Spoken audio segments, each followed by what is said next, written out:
Want to thank our sponsors, Micky Finn's, MPD Electric Co-op, Carolina Bank, Pepsi of Florence. I do believe that something fundamental about our nation changed when Barack Obama announced his candidacy for president.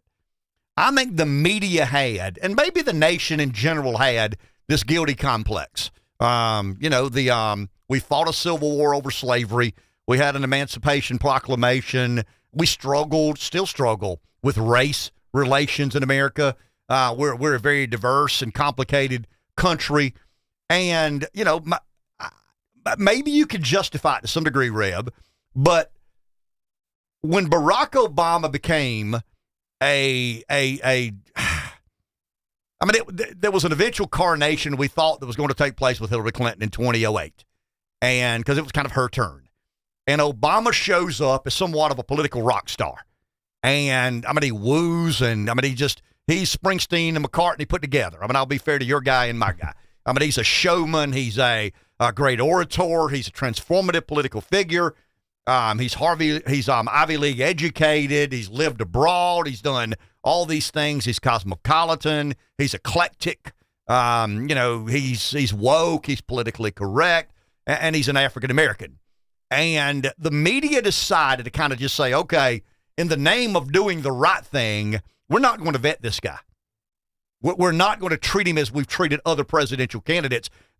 All the white guys that came before deserved it. But this African-American does not deserve the scrutiny, does not deserve the vetting. Where is he from? What is he about? What does he believe in? What does he stand for? Doesn't matter. It's time for America to make right that dark wrong that has haunted us all these days of our lives. And out of that came a new normal. And maybe it's the Obama acolyte effect. We're talking about Stephanopoulos. He's not an Obama acolyte. Stephanopoulos would be a Clinton, kind of a Clintonite. He and James Carville were very involved in the Clinton campaigns and the Clinton presidencies. But I do believe that the media has decided, for whatever reason, to not re-engage in, giving us the story. Is it Obama jet lag? I don't know. I don't know what the problem is there. And then in some weird way, I can understand the infatuation with Obama. I really and truly can. If I'm a liberal-minded, Ivy League educated, progressive, I understand how I would give that guy a pass. He's everything I've been waiting on. He puts checks in boxes where there weren't even boxes before. So we're just not going to do it. We're not going to vet him. We're not going to criticize nor scrutinize what he stands for, what he believes in. It's time to make that right. But I would have imagined at some point in time the media would get back into the business of maybe leaning left, but being somewhat fair-minded in their job. Forget what you believe in. This company pays you a job. That the job is to provide accurate information on what's happening in the world around us, whether it's culture, sports, politics, whatever you've chosen to make as your field of expertise. And the media never cleaned it up. I guess they said, wow, this is pretty cool. Not only do I believe these things, now the owners of the business that I work for let me say these things unchecked. And they don't force me to say, hey, man, there's another side of this story. There are people out there called Republicans. There are people out there called conservatives. I know we don't have many in our newsroom, but there are a lot of people out there who don't agree with this, progressive agenda, this new day in America, this hope and change that we found so riveting and kind of entrapping. And out of that came, I think, a genuine desire to stop a debate. The liberals believe this, so this is settled science. Remember the great Messiah said, the science is settled. And, his flock followed. It's kind of interesting to me when somebody says that Trump has a cult-like following. I think Trump's cult-like following pales in the Obama cult-like following. There's still, I think 80% of Democrats still approve of Barack Obama. Why? What did he do so wonderful or magnificent? He was different. Okay. He's talented. No question about it. In the realm of politics, he's a generational talent. But he would be a combine freak, right? He looks the part, he acts the part, he dresses the part. He's got this swagger. He's got this demeanor. He's got this delivery. He's, as Joe Biden said, he's clean cut, well spoken, for a black guy. That's not a Republican guy. That was Joe Biden who said that. Kind of out of a storybook. This clean cut, well spoken black guy. Wow. Don't see many of them. How insulting is that? Imagine if a Republican said that. But once again, the editorial boards of the New York Times, Washington Post, Wall Street Journal to some degree, not quite as bad, but to some degree, CBS, ABC, NBC. Now it's different now than it was in Obama's day because there is a digital media out there. Everybody can have a voice in the weirdest way imaginable with Twitter and Facebook and Instagram and TikTok.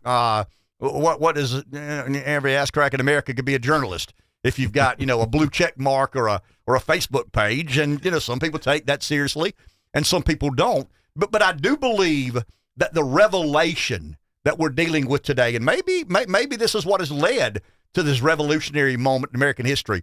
When people believe that their opinions are being suppressed and nobody hears them, that begins, it's kind of a sense of desperation. And you yell a little louder.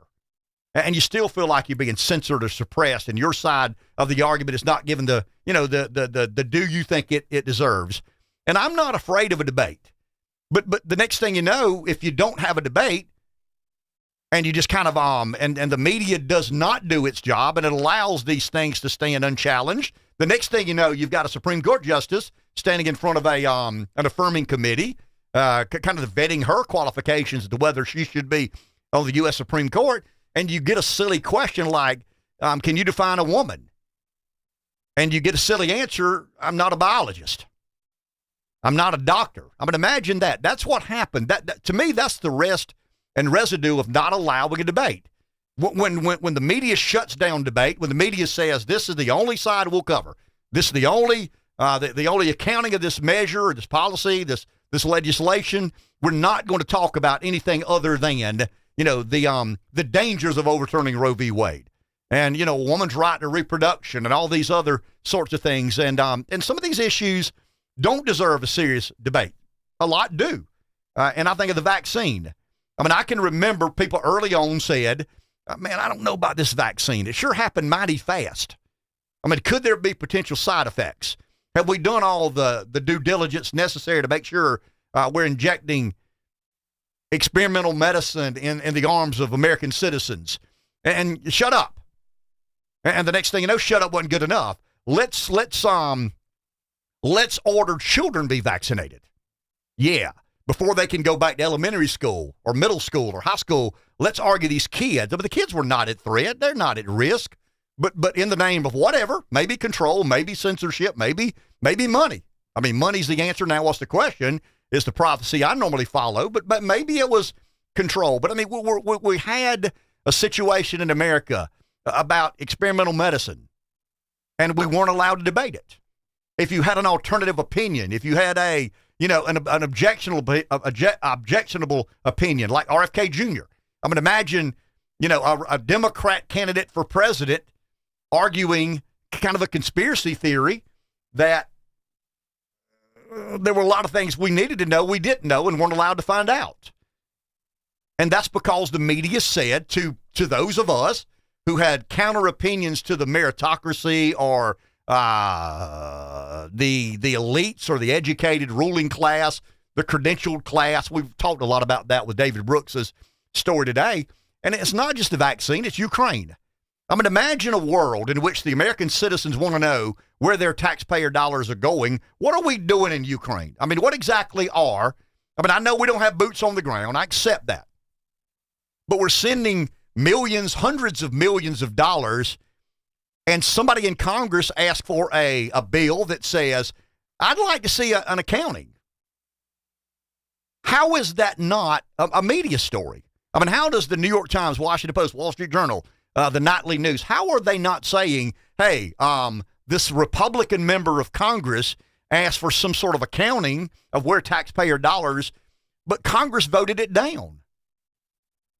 And I just think we become far too comfortable with not allowing a debate. And that's dangerous to me. It's not dangerous if we're talking about whether to, build the bridge over the Mississippi River here or build the bridge over there. I mean, that's a local issue. And if you live there, I understand it matters enormously. But in the sense of the macro, it is unbelievably important to allow vigorous debate on some of these major issues. The election of 2020, 58% of Americans, the majority of Americans, believe that something happened that they've not quite understood yet.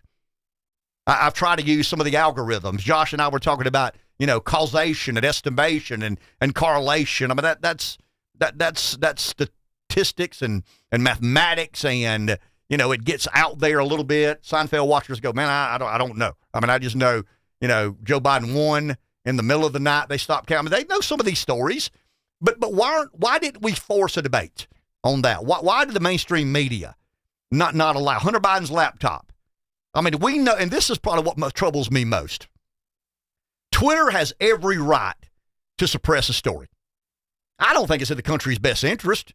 And maybe Twitter and Facebook need to be looked at as a monopoly and, done like Ma Bell and some of the other, Standard Oil back in the Rockefeller days.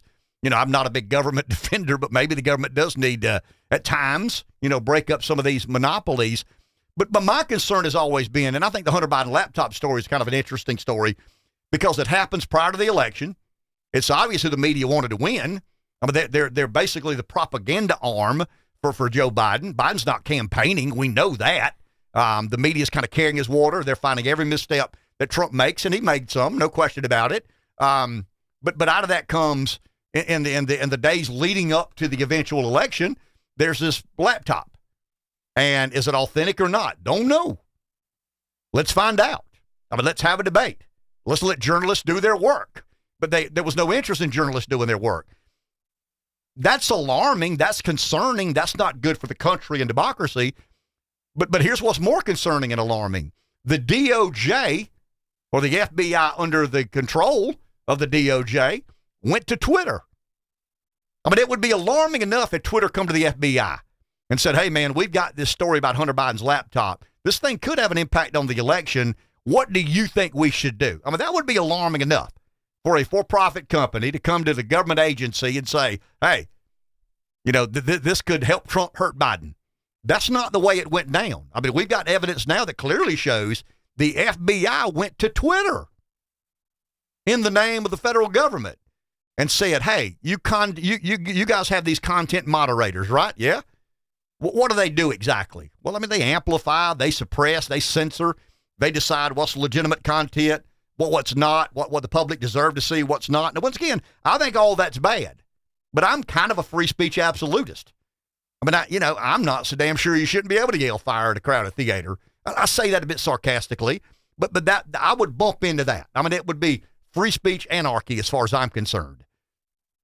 But the FBI went to Twitter and said, there's this story that could have an impact on the election. We'd like to see you do certain things with this story. You got 51 intelligence agents who put their name and reputation on the line. Why have those people not been challenged? I mean, we know now the Hunter Biden laptop's authentic. We know it contains damaging, maybe indictments of criminality eventually to the Biden family. But journalism had no interest in that. I mean, the FBI encouraged journalism to not look under that particular sheet of cover. It's alarming. It's concerning. And it's kind of where we are today. And, there are a lot of things to be concerned about. There are a lot of things to be nervous about. I mean, I've got stories about the dead. I've got stories about education decline. I've got stories about proficiency scores and, the woke and political correctness that has so integrated itself into college campuses. But I'm telling you, the most important issue facing America today is our inability to have a debate. It's not that we aren't interested. I mean, I think my side is very interested in having a debate. I think there's fair questions on both sides about the vaccine. I think there are very legitimate questions on both sides about Trump's indictments. There are very legitimate questions on both sides about Hunter Biden and Joe Biden and what they did, what they didn't do. But the media and the elites and cathedral have decided we're just not going to have that debate. We're not going to allow that debate to ever take place. And I'm concerned that the country's accepting that as somewhat normal. And the only way self-government works is when the people are informed and the people make choices based on their interpretation of that information. But if the public seem only being made aware of one side of the equation, it either leads to this revolutionary moment, or there genuinely is a reset and we become more sheep and robots than we've ever been. I want to thank our sponsors. Carolina Bank serves communities throughout northeastern South Carolina, offering a wide range of services to meet every personal or business need, from straightforward accounts to complex finances. They're prepared to help you reach your financial goals. Carolina Bank, banking on tradition since 1936. Member FDIC. Pepsi of Florence represent the entire product line of PepsiCo, one of the world's leading food and beverage companies. Pepsi of Florence also serve brands from other great companies such as Dr. Pepper, Canada Dry, Lipton Tea, Gatorade, and various regional brands. Micky Finn's largest South Carolina liquor wholesaler, serving every county in the state, largest bourbon selection statewide. They ship wines to 43 states, opening soon a new beverage warehouse across from Buc-ee's on I-95 in Florence. They support USC athletics, including Williams-Brice and Colonial Life Arena. Marlboro PD Electric Co-op. If you're in big business and looking for an industrial park in the South to build your new plant, consider Marlboro PD Electric Co-op's new PD Commerce Center, an industrial park located at the I-95 exit in Florence, South Carolina. Check it out at MPDC Co-op or PDEC.com.